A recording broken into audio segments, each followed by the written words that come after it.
Now residing with my parents, the realization hit me hard. My marriage, once believed to bring happiness, had only been a facade.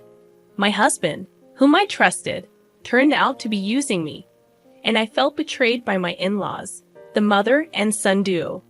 Oblivious to their own naivety, seemed oblivious to the practicalities of life. Faced with the threat of being kicked out, I questioned the essence of being a family with such people. The decision was clear. I needed to take charge. Swiftly reaching out to everyone, I initiated preparations for the next chapter of my life. As for the household items, I arranged for a service to pick them up. The following day, furniture and appliances were taken away, prompting a panicked response from my husband. I am Michelle Thompson, a 35-year-old woman who has been working from home since college. Despite a monthly commute, I am a full-time employee, thanks to the accommodating nature of my company. A motorcycle accident during my college years left my legs disabled, confining me to a wheelchair. Despite ongoing rehabilitation efforts, the prospect of improvement remained bleak. Embracing my condition, I had initially resigned to the idea of lifelong singleness. However, a blind date arranged by friends reintroduced the desire for companionship. I met Ken, my now husband, who, despite being 5 years my senior, exuded youthful energy. His straightforward demeanor, though bordering on rudeness, intrigued me. Ken's genuine curiosity about my life in a wheelchair set him apart, and I appreciated his unfiltered interest. Despite societal norms, his bold inquiries made me feel seen and understood. As we continued dating, I convinced myself that happiness awaited me with Ken. Blinded by the prospect of a lasting connection, I eagerly accepted his proposal after just 6 months of dating. Immediately after our marriage, things took an unexpected turn. Ken and I decided to move into my standalone house, which, despite being a rental, was relatively pricey but exceptionally wheelchair-friendly. It seemed the previous tenant had made the place more accessible, and Ken appreciated the spaciousness. Since I spent a lot of time at home, I naturally took on most of the housework. Occasionally, when I asked Ken for help, he would dismissively claim exhaustion, refusing to lift a finger or assist me in the bath. Despite managing on my own, bathing took longer, and I reminisced about the days when a caregiver visited twice a week to help. Frustrations mounted as Ken neglected to put away bath items, making the process even more time-consuming. Pleas for understanding fell on deaf ears, as Ken failed to recognize the house's design catered to my needs. It became evident that Ken's initial attraction had been to the house, appliances, and my ability to handle chores despite my disability. His unemployment and nightly partying further strained our relationship. While the realization was heart-wrenching, I clung to the notion that our marriage must have some love to it. Financial issues crept in, with Ken increasingly relying on me for money. Seeking advice from his mother only brought biased support, leaving me feeling lost without any family to turn to. Friends dismissed my concerns, emphasizing Ken's facade. Ken's unpredictable behavior, fueled by alcohol, pushed me to my limits. I grappled with the dilemma of enduring the situation or facing a solitary future.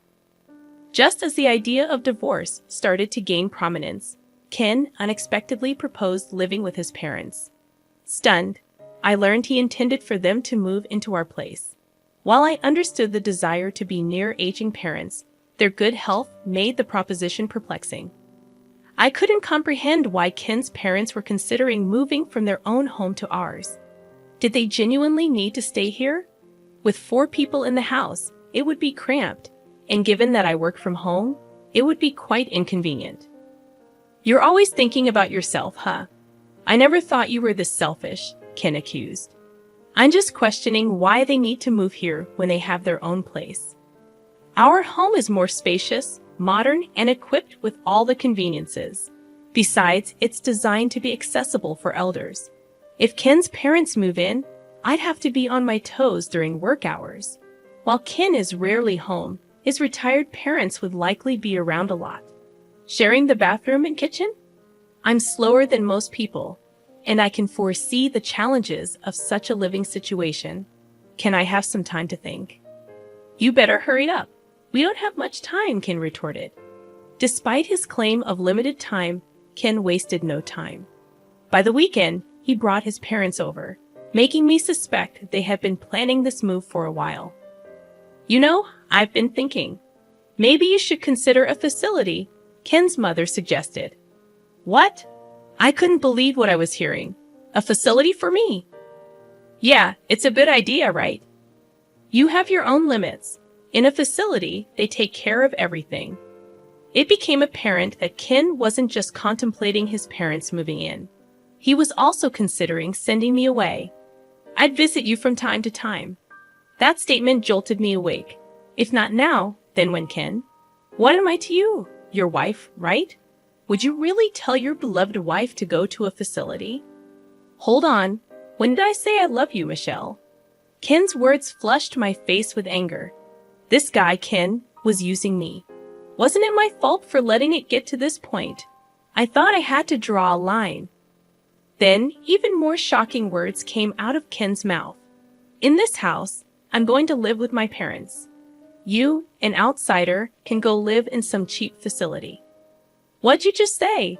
I looked to his parents, hoping for support, but they just had eerie grins on their faces. Why are you laughing? What's the big deal, huh? Were they targeting my home even before our marriage? Things have been escalating too fast lately.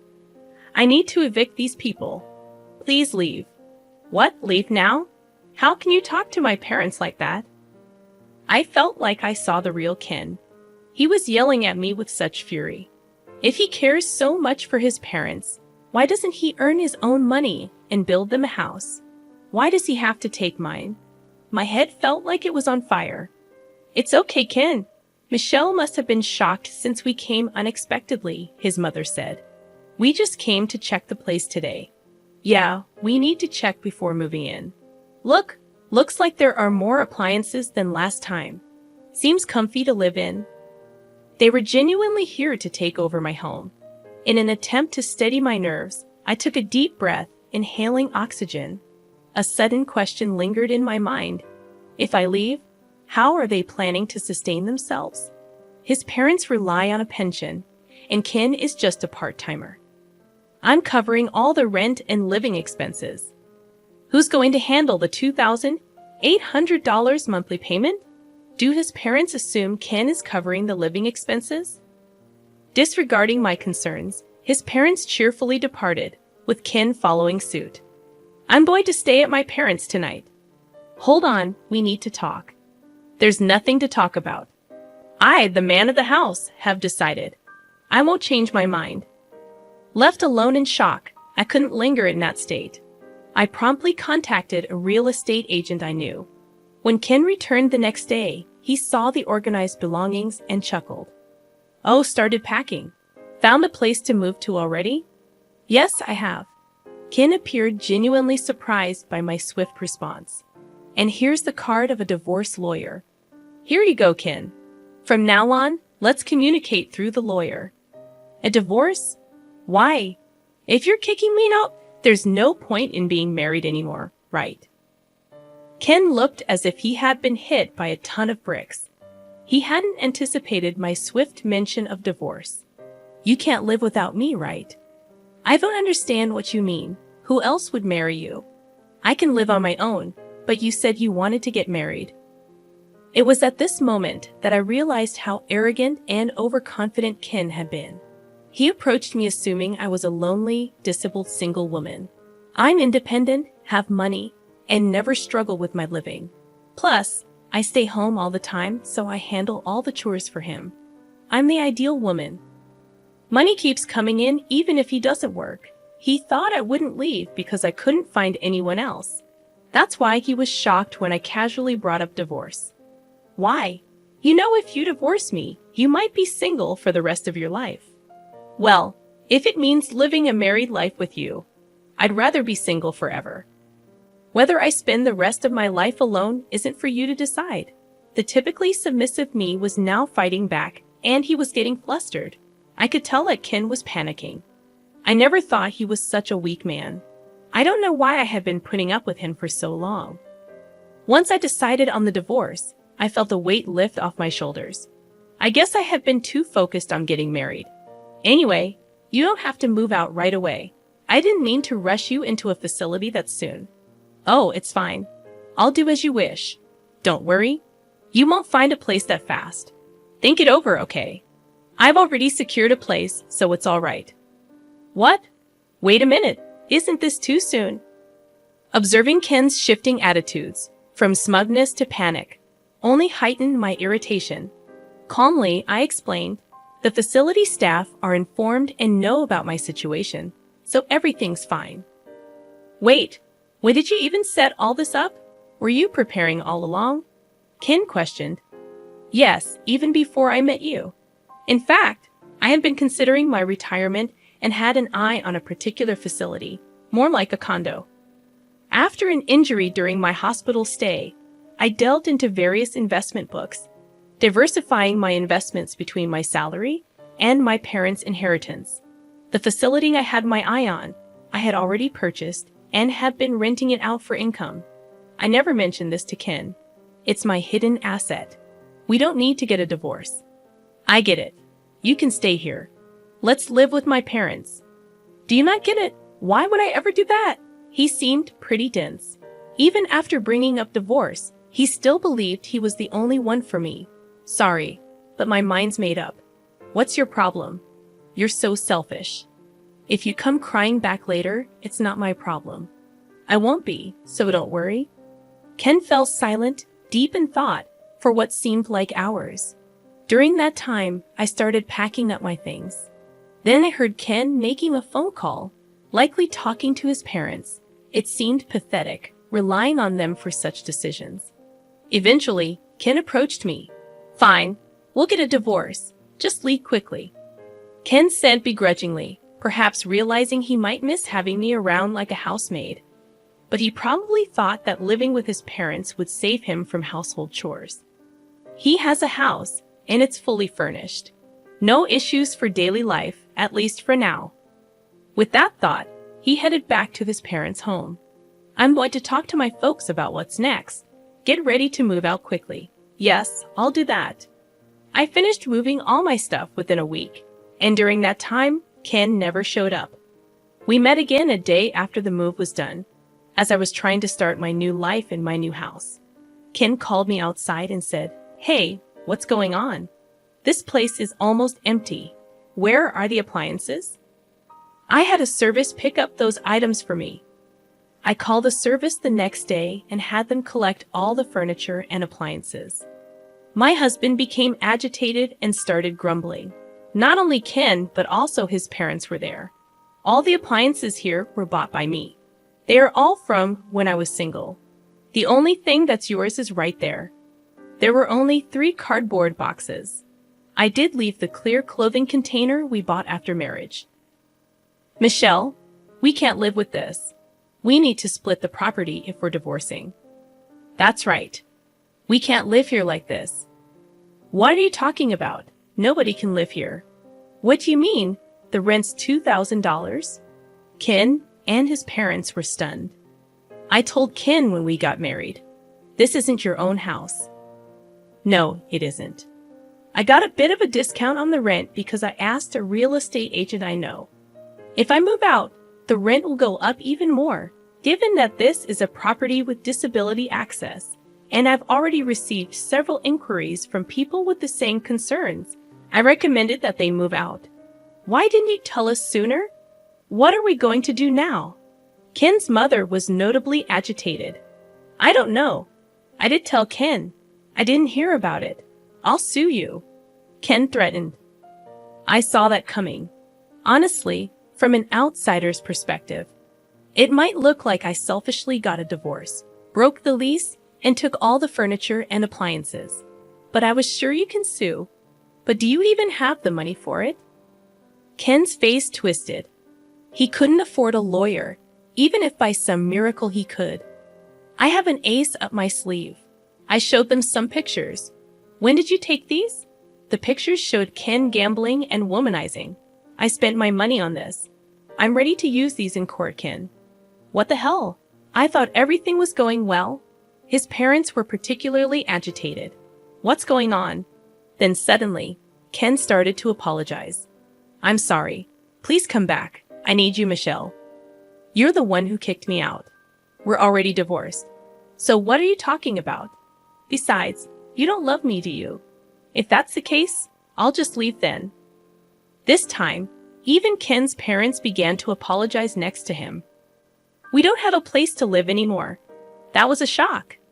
What do you mean? Our house got foreclosed on. Turns out Ken's family home will be repossessed in a few weeks. They've gone bankrupt.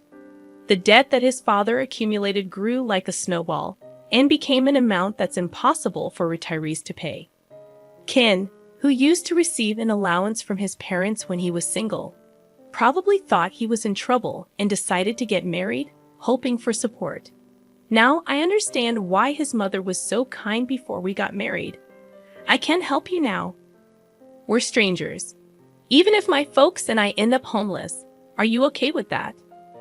You brought it on yourself, didn't you? Ken's ulterior motive was clear as day. I firmly told him I had no intention of giving him even one piece of furniture or electronics. Please don't say that. Have some mercy. It's too late for apologies. Now sort it out on your own. That's why I'm asking. I can't sort it out. I told Ken and his father, who were so persistent, that if they couldn't pay the rent, they should move out. The place is in my name. So if I cancel the lease, that's the end of it. Evicting them was easy. In the end, even if the lease was transferred, Ken probably couldn't afford to live here. I heard all of this from the real estate agent. I can't pay the rent. In the end, I decided to cancel the lease here. I no longer need this place, and since the divorce is final, everything is over. I somehow kicked out the stunned family of 3 and locked the door. What are we going to do now? I can move into a facility. Goodbye. Facilities like that probably have no freedom and are the worst, right? Good luck in that crappy environment. Maybe Ken felt unsatisfied, not having the last word because he spat out those bitter words. I ignored Ken and his parents and left the scene. But Ken wasn't going to stay put. A few days later, he showed up at the facility where I had moved. Hey, what's this about? Looking at the facility where I was, Ken looked like he was about to faint. It's not a crappy environment at all. It's a luxury facility worth $1 million. I had saved up money, and with the earnings from my investments, I bought this place. The previous occupant had left at the perfect time, so I was able to move in immediately. With the sale of my house and some extra income, I still had plenty left over. This facility is top-notch, with doctors and helpers on site. The floor plan is just like an apartment, with plenty of privacy. The room is a 3-bedroom, so families can live together. There are even couples and families living here. I can call a helper with the push of a button, and there's assisted bathing every day. I originally thought of this as my final residence, but I'm glad I made the move. You had this much money then? Why? I really don't want you coming all the way here. We're strangers now. Please leave. Then Ken suddenly started acting all sweet toward me.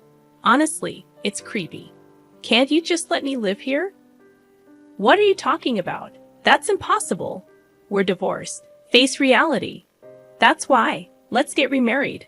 I'm living in a motel now. Isn't that pitiful? I can't get a job because I don't have an address at the motel. He's such a smooth talker.